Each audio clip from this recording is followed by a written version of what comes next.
from the Second City Theater in Hollywood, it's After Dark with Julian Clark.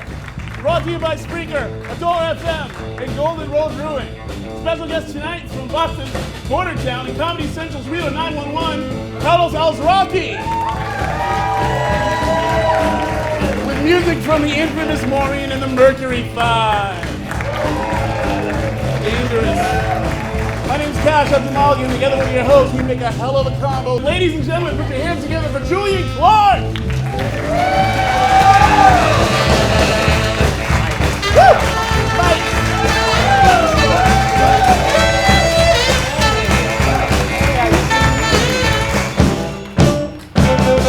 Hey, how's everyone doing tonight?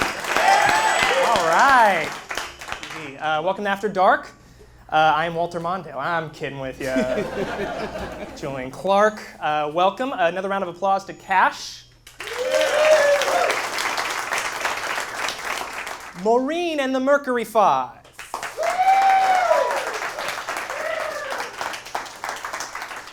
How was your Valentine's Day? My Valentine's Day was great. I wore this dress because it's ass-tastic. Nice. Not to mention that rack. Thank you. Misogyny, ladies and gentlemen. Let's get right to it. It's been an exciting time since our last show. I don't know if anyone heard, but Supreme Court Justice Antonin Scalia passed away this week at the age of 79. Yeah. He is survived by his wife, 9 children, and millions of oppressed Americans.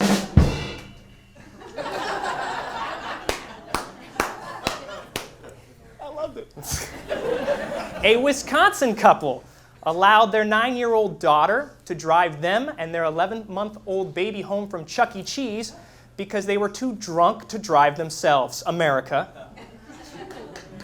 Thank you. This woman's like, yeah. Wisconsin, all right. Where are you from? Madison? Milwaukee. That's all I know is Madison. We're going to have a great conversation about Madison. It's not going to happen. Anyway, Chuck E. Cheese, Cash. Chuck E. Cheese, big fan. Big fan. A spokesman from the company said this was a major success for Chuck E. Cheese's new designated driver program. An Italian man, moving across the pond, Yep, there we go. Italy, an Italian man accused of groping female colleagues was declared not guilty of sexual harassment because the judge found that he was driven by an immature sense of humor rather than a desire for sexual gratification. In other news, Bill Cosby immediately applied for Italian citizenship, and that's all the jokes we wrote.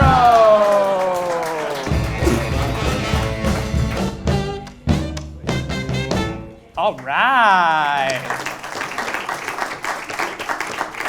Seamless. That just went by so fast. What do you think, Cash? I thought it was a pretty smooth transition. Right? That's what I'm talking about. Yeah. Cash, the Oscars are just a few weeks away. I know, you should be excited. You're a nominee, right? Cash, like I said, just because you're white doesn't mean you're automatically nominated for an Oscar. I've been congratulating so many people. Anyway, regardless, I am really anxious to see who and what gets which award. Save your anxiety for a bottle of Xanax, man, because I have a set list of Oscar predictions, and I have not been wrong since the show began. Yeah, but Cash, this show wasn't around last Oscar season. It's still flawless. Fair enough. It's time for Cash Spoils the Oscars. Cash spoils the Oscars. I like that. Not bad. That's your theme song. Congratulations. Walking around to it. Nice. Best actor. Best actor. I'm going to give it to Leo for acting calm when he does not win Best Actor yet again. Burn. What about Best Actress? Okay, I'm going to say Cate Blanchett for her role in Carol. Oh, come on. You just like that movie for the girl-on-girl love scene. Well, you only like pizza because it's delicious. Touché. Best Animated Feature. What do you think? I don't know. Did Pixar make a movie this year? Yes, they did. And that one. It was Inside Out, and it was delightful. Of course it was, man. It's Pixar. They can't do anything wrong. I don't know. Did you see Cars 2? Did I? Michael Caine was amazing as Finn McMissile. Best Editing. Best editing is going to go to Star Wars Force Awakens. Oh, nice. Because the editing was so good, you can't tell the difference between that movie and New Hope. Oh. It was practically the same movie. We were robbed. We were robbed. Yes. Best original screenplay, I'm going to say Straight Outta Compton. I don't know about that. It was a good movie, yes, but the Academy has shown a stark lack of diversity this year. Yeah, but they still like it when white people write about black people. Oh. Burn again. All right. Let's get to the important stuff. Best picture. Who do you think? The Room. You mean Room with Brie Larson? No, I mean the 2003 movie The Room by Tom Wiseau. It's a fantastic movie. Yes. It's about a banker and his wife. You're tearing Carry me me apart, apart, Lisa! Lisa!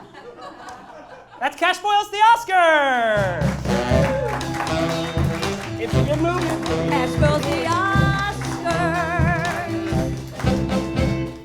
I did not hit her. I did not hit her, I Mark. did not. I did not. Oh, hi, Mark.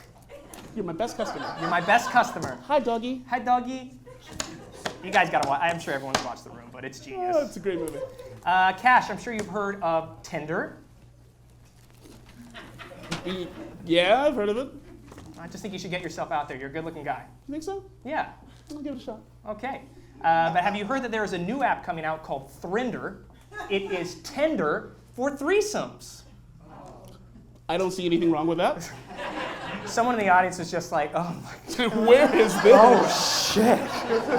They're looking around. Anyway, we have the founder of Thrinder here tonight. Oh. Ladies and gentlemen, please welcome to the stage, Deo Trivena.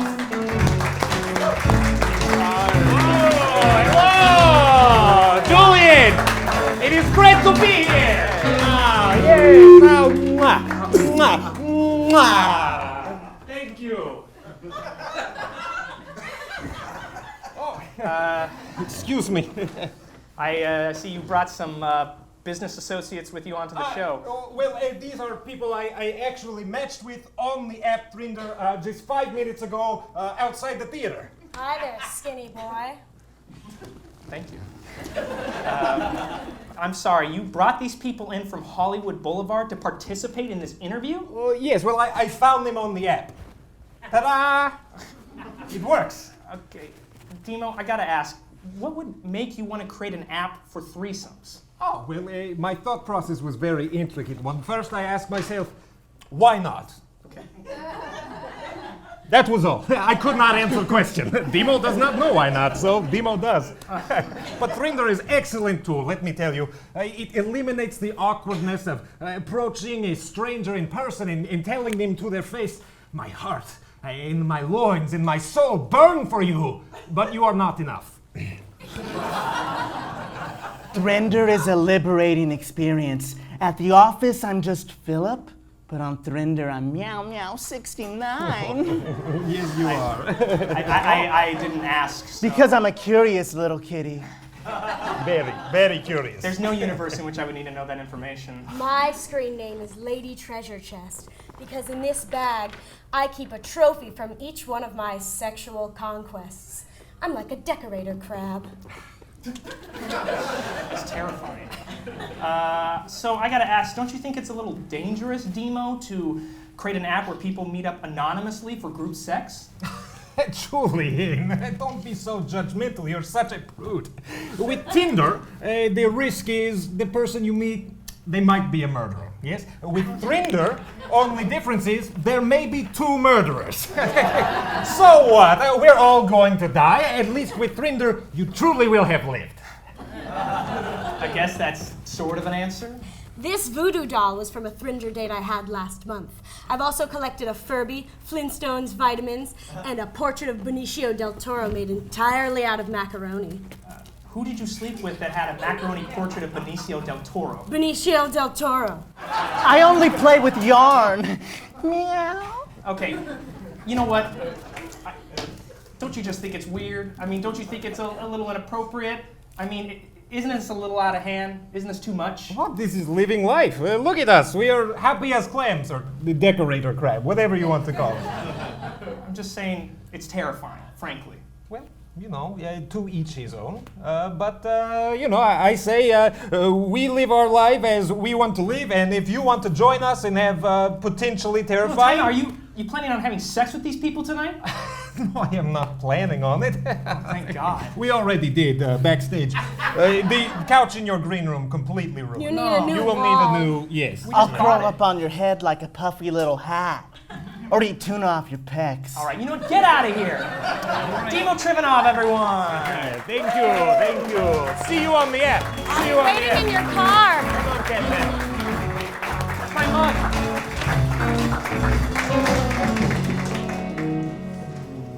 Smell. Where were you that entire interview? I was right here. They were like out of hand. Yeah, a little bit. So, Carlos Alazraqui, huh? Big fan. Big fan. Who here is a fan of him? He is currently on the show Fox's Bordertown. He's recognizable from a lot of other stuff, a lot of really impressive voiceover work. Before we show the clip, I don't know if anyone knew this, but Carlos was actually the voice of the Taco Bell dog. I knew that. Yeah. I knew that. And so we actually have a clip of some of his stand-up of him doing the dog, and we're going to take it. Roll it, Graham. And guys are like, dude, you're the voice of that dog? Man, that's awesome. I bet you that voice gets you laid. I bet you you're incorrect. It does not get me laid. It may, however, get me out of a dangerous hostage situation on an airplane in the future. Everybody will die tonight! There are no exceptions! Why are you standing? I don't know if you know this, but yo quiero Taco Bell.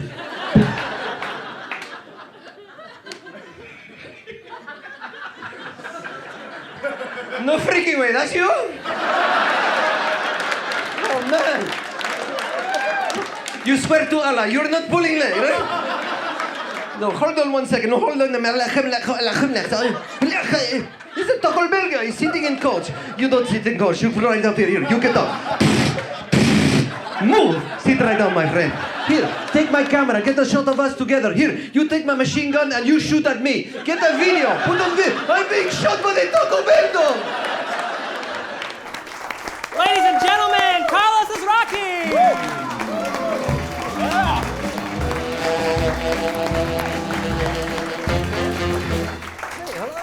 Hello. $45. 45. Can I hit 45? Oh, no. Someone leave their cell phone? Yeah, someone left their cell phone. Well, it's ours now, Carlos. It's ours now. Dude. Gonna order some pizza, man. Unless it's Sprint, they can keep it. Do the Thrinder. Do the Thrinder app, Do man. the Thrinder app? Nah, I'm not. I don't need an app to have threesomes. I feel like Don Adams. This couch, 99. That's a reference right out of The things that have been done on that couch. Yeah. Another Three Stooges reference. I'm going old today. No, I love it. I love the Three Stooges. I hate being short, and I'm already shorter. I'm much shorter than you. It's all right. My career is shorter than yours, so we're all good. Yes, mine is everlasting. I shall woo LA. Yes, it's everlasting, just like gingivitis. Can't get rid of it. Oh, you can't get rid of gingivitis? No, you can't. It's a made-up word. If you've ever seen Adam Ruins Everything, on which I was part of that show. Ooh. Adam Ruins Everything on True TV. He did a show. I was on the CSI show, but he did a show about hygiene. It's a made-up word by Listerine, which was actually a cleaning product. And they convinced people, you have gingivitis, swallow this stuff daily. Or gargle with there's it. 4 out of 5 dentists, and the 5th dentist is like, we can't do this, guys. Can't do it. This is wrong. We can't make up words. Absolutely false. Well, it's good to see you. Thanks for coming on the show. Thank you for having me. Yeah. Cash. Hey. What's up? Oh, you know. I am. Thank you, Kirkland 5-Hour Energy. Nice. Down in the backstage. Mm-hmm. The caffeine that I take does not have the, je ne sais quoi of coffee, of Starbucks, and your name on the cup and a latte, and I'm free Wi-Fi. No, I sneak into the back alley of freaking Costco and grab a box like a troll. My caffeine has my name on it and helps me write screenplays. Mine prevents me from falling asleep at the wheel and killing my children in a fiery crash. So That's it's a little vivid different. description there. It's a little different. Yeah. So you got your beginnings in stand-up, correct? I got my beginnings. A long time ago, I got my beginnings on the farm. I was making the cattle laugh. Yeah, I did. how'd you get your beginners? Yes, stand up in 1985, I think. And were you touring across the country? I did. I toured the country, and it was kind of a soulless, weird, kind of hard thing to do. And now I say it's hard to do because I have a family. I have 2 kids. Yeah. And 4.5 and a 2-year-old. And I'm giving him a bath tonight. And the Nice. 4-year-old goes, Daddy, why are you going outside? I love you. And I go, I love you too, Riley. But not as much as the attention of strangers at the Julian Clark show. Oh, thank you. So, more stand-up tonight. Yeah, I started as stand-up, and then that segued into voiceover work. And so how'd you get off the stand-up circuit? I got off the stand-up circuit because I did a show called The Stephanie Miller Show. It was a live show on UPN back in the day when it clink, clink, clink, clink, clink. In 95. When you passed Channel 12, you're like, what the hell is this? I got off stand-up actually before that but with Rocco's Modern Life. I was 91, 92, as we discussed. Yes, hello. Welcome. That's an epic show. That's a great show. Yes, which has Led me to Fairly Odd Parents eventually. Hey, guys, Timmy Turner! My creator, Ray De Laurentiis, is out here, and he's wearing the same shirt somewhere. Ray is right here. Look at Ray and I. He writes for me. He is my Dr. Frankenstein, and I am his monster. Oh, nice. Timmy Turner face! But I started with Rocco. I did a little pilot in San Francisco for Rocco's Modern Life, and it was 91, 92, and I was on the road in Seattle at it was called Just for Laughs, I think, and they called me and said, the little pilot you did for Rocco's Modern Life is going to pilot for Nickelodeon. So it's going to series, rather. And that yanked me off the road. That must have been like an amazing feeling. It's amazing because you're basically entertaining drunks and a 2-drink minimum, and you're shilling liquor for these comedy clubs. And people kind of like your act, but they're couponed in. And so, hey, kind of funny, where's my cocktail? So yes, it was so nice to get off the road. I was in Seattle, and I went out and celebrated by getting a cup of red clam chowder at Ivar's. Oh, nice. At Ivar's on the water, yeah. I distinctly remember. That was before my heavy drinking days, and now I'm swilling whiskey. The 2 of us, right? Yeah, the 2 of us together. Come on, drinking. knocking down the old Islay whiskeys. But yeah, that got me off the road, and that was really important. That set me off into L.A. That and winning the San Francisco Comedy Competition in '93. Move this thing just a second. Sorry, it's for camera. I mean, it looks cool on stage, cool but on it has stage. no use whatsoever. It has no use. It's no good. It's yeah. It's like my night guard. No use. I just wear it so I can You wake lisp. up, you're like, my teeth are all gone. I just wear my night guard so I can lisp. So what came after? I mean, you've done. You have an impressive list of voiceover work. Yes. I did Rocco, and then I did Winslow on Cat Dog. Hey, Cat Dog. And then Thank you. Yeah, love you. and lube on the greases. And Rocco was concurrent with that. At the same time, does that mean this? I think that word means what I think it means. And then I was doing the Stephanie Miller Show on UPN at the same time, and then I was doing her radio show, and I was doing Cat Dog, and then around 1997, I get an audition, 4 words on a piece of paper. I'm living in the Valley. I drive to the West Side on a Friday. I'm like, what a waste of time. Yo quiero Taco Bell. Oh God, why am I doing this? Hundreds of people do.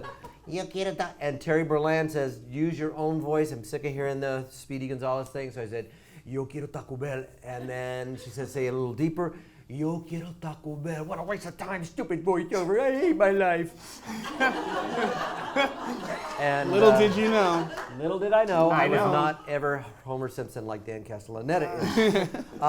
And little did I know, they made a demo, same thing. They said, we're going to make a spot. And then the choo-choo just started taking off out of the station. And the rest. And the next thing I know is, I'll take Carlos Alazraqui to block. I was on Hollywood Squares. Yeah. I swear to God. That's pretty epic. Yeah, I'm like, aim higher. Go for Whoopi in the middle. I'm sorry, I know you want to win the Why game. does everyone keep going for Whoopi? Go for Whoopi. That was so Seinfeld. What? That was just a Seinfeld. Why does everyone keep What's going the for deal Whoopi? with Whoopi? They keep going for Whoopi, Jerry. It's not fair. Oh my God. I'm right there, Jerry. You can come over. We could do this for hours. No could. joke. Cash would be Elaine. There she is. Get out. So tell me about the process leading up to the casting on Reno 911. 2000, my manager, who's here, was responsible saying, he's too old. No, you got to see him, And I go in, and I had never met Ben, Tom, or Carrie. I'd never actually seen the state. And I'd seen a little bit of Viva Variety. And thank God, because I would have been nervous. So we go in, we audition, and we had to do characters for what was supposed to be a regular sketch show. So I did this guy, show me, Michael, look at this, Michael, take this cup, put it on the stain, rub it 3 times, the stain is gone, only $19.95. Did one of those guys. I did Woody Allen, something like that, and then my last character was Tony Montana as a children's birthday clown. Are you like that? You're a little boy. I'm gonna make you a balloon animal. What are you crying for? Yeah, it's short version. And then that got me the sketch show. We did a table read with Cedric Yarborough, Niecy Nash. Wendy was not a part of the original pilot. She came for the Comedy Central pilot. So we made a pilot for Fox with all these sketches. We do a table read. They say no. Ben, Tom, and Carrie say, we're going to do a show about cops. It's called Reno 911. Go home and think about characters. So the beautiful part was I didn't have to audition as Garcia. That was my character as a kind of an asshole racist prick. And I was proud of it. It was kind of weird. Which is not a far depiction of actual cops. No, there's nobody like that. But so I did it. It sort of happened serendipitously where we did it. We met with Beth McCarthy, who was directing SNL. She came off that show to direct our original pilot for Fox.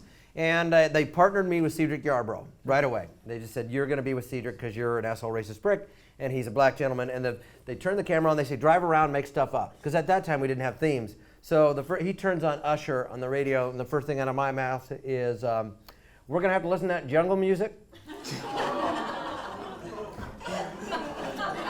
And our relationship was born. And that was our beginnings. And so, yeah, they did the pilot, and Fox passed on it. And then about a year and a half later, Comedy Central, Jim Sharp says to Ben, Tom, and Carrie, what do you got? Why, we got this already ready-made thing, like instant program. And they loved it, and we went to series in 2003. And the rest is history. And the rest is history, yeah. It was really kind of lucky, because I was never really trained in real improv. Yeah. Just that's kind of fake improv. Yeah. So it worked out for me. I didn't have to really study or pay any class fees. Yeah. And now you're on Fox's Bordertown, right? Bordertown, tonight. Watch it. Bordertown. I play when is it for the El audience? Coyote. When is it for the audience? It's at 9:30, I believe. Sundays. Sundays at 9:30 West Coast time. I play El Coyote and Plácido. Ernesto, why do you hang out with that guy? He always calls La Migra on you. So I play that. So I'm on that and doing another Elizabeth Shapiro episode of Crossroads of History. I got a little HBO deal going on for a show. We're handing in the script, so knock on wood. You're going to get it. Yeah, we'll see. I have to say, we're all a bunch of comedy nerds, so Yeah. we love that we have you on. But more importantly, I think it's an inspiration that we have an actor like you who can make the seamless transition from voiceover to actually live camera. I think the most important thing is as you and I were talking on the phone, got to talk to him on the phone for 25 minutes. It was really hot. And he paid for the charges. I paid for the charge, expensive charges. Yeah. But it's just interesting hearing, you still have all these things in the works that haven't even come to fruition. And it's you have no doubt that no matter what, everything will always come up positive. Something floats having 7 bobbers in the water. Didn't catch a catfish today, got me a tadpole, but it'll get me by. And then every once in a while, you never know what kind of nugget will pop up or who says, hey, we're bringing a show back. Somebody always says, you ever think they'll bring Reno back on Netflix? And I said, well, I'd put on the fake polyester and fake mustache again for sure. So, you always just keep inventing, keep writing stuff. I'm doing a show for Mas Mejor, which is a division of I believe above average Lorne Michaels' company. Oscar Nunez is another actor that's doing it. Horatio Sands and Fred Armisen are sort of spearheading it. And I got a web series with them. Nice. So that was something that came out of the blue. Nice. So you just keep going. Will you make a promise that when that comes out, because Yes, it will, you'll come back on the show? I won't make a promise. Yes, I will. Perfect. I will be here. Carlos, everyone! Thank you for watching After Dark with Julian Clark. Another round of applause for Cash, Maureen. Thanks to the good folks at Spreaker, Adore.fm, and Golden Road Brewing, and Second City Hollywood. Please find us online. You guys can keep cat clapping. It's totally cool. Twitter.com, After Dark Clark. Facebook, After Dark Clark. Instagram, After Dark_Clark. And YouTube, After Dark Comedy. For Julian Clark, this is After Dark. Good night.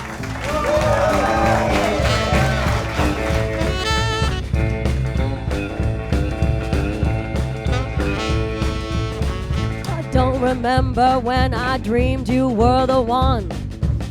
I don't remember our goodbyes. I thought my bed was much too big, but I was wrong. Like Goldilocks,